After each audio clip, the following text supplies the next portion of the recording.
Chers amis, Yaakov Avinu, quand il vient bénir les enfants de Yosef, Ménaché et Ephraïm, il est béni qu'ils se multiplient comme les poissons au sein de la terre. Le mot au sein de la terre et pas sur la terre vient mettre en évidence, comme ce que dit le Kliyakar, ce qu'on dit dans la Gemara Masechet Sota David Aleph Amoud Bet, qui est mentionné aussi dans la Haggadah de Pessah, que lorsque les Égyptiens ont jeté les nouveau-nés dans le Nil, ils ont été repêchés par des anges, ils ont été camouflés dans les tunnels, pas de Hazar Shalom, dans les tunnels égyptiens, et ensuite ils ont comme rejailli de la terre, repoussé, et ils sont venus en troupe chez leurs parents.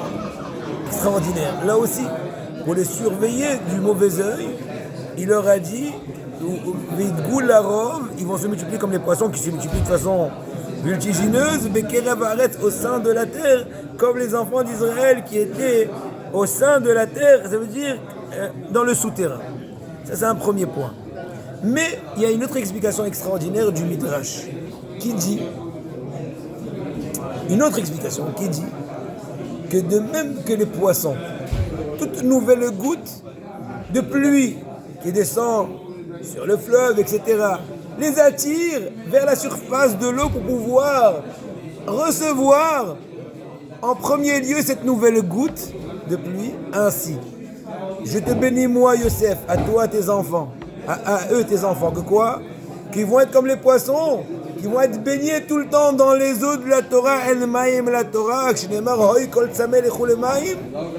et que chaque nouvelle goutte de Hidush Torah, ils vont ouvrir la bouche pour le savoir. Comme c'est marqué, Ezeu Acham, Alomed Mukoladam, la personne qui est véritablement sage, de façon caractéristique, la personne qui sait apprendre de tout le monde, pas juste à cause de l'humilité, de la Hanava.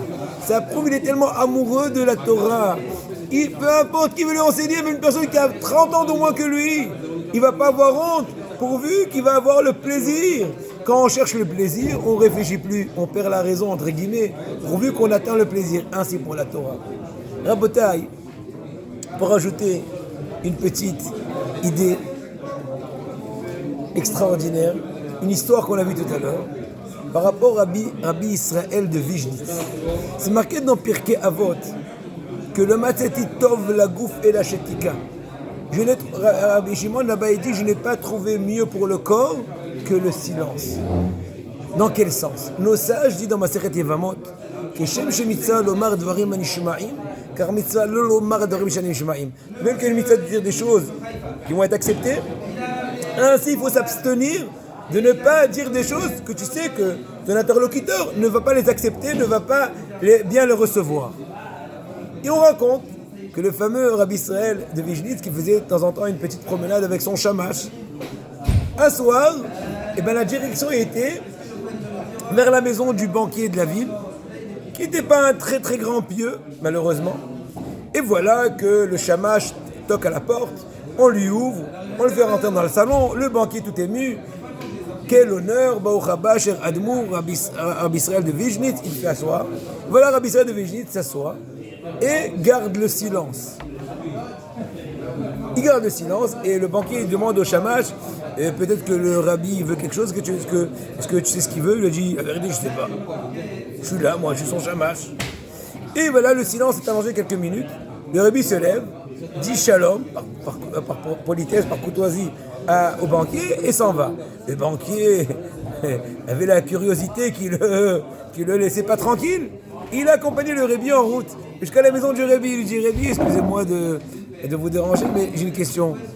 De quoi ai-je eu l'honneur de votre visite? Le rabbi lui a dit ce que j'ai dit tout à l'heure. De même qu'il faut des fois, il faut dire, il faut aussi ne pas dire seulement. Pour ne pas dire, je suis venu jusqu'à chez toi, je me suis assis et je n'ai pas dit. Je dis, mais quelle est la question? Quel est le sujet? Il lui a dit, voilà, il y a une fameuse veuve, la pauvre, qui a une très grosse dette dans ta banque, et vous vous apprêtez, j'ai entendu que vous vous apprêtez à hypothéquer sa maison à cause de cette dette-là. Et voilà, donc je suis venu, et je me suis assis chez toi, et je ne t'ai pas dit cette histoire-là. J'ai accompli ce que nos sages ont dit. Ah, il a dit, c'est comme ça, écoute, je dis, Rébi, c'est vrai, mais moi, ça ne dépend pas de moi, c'est pas mon argent.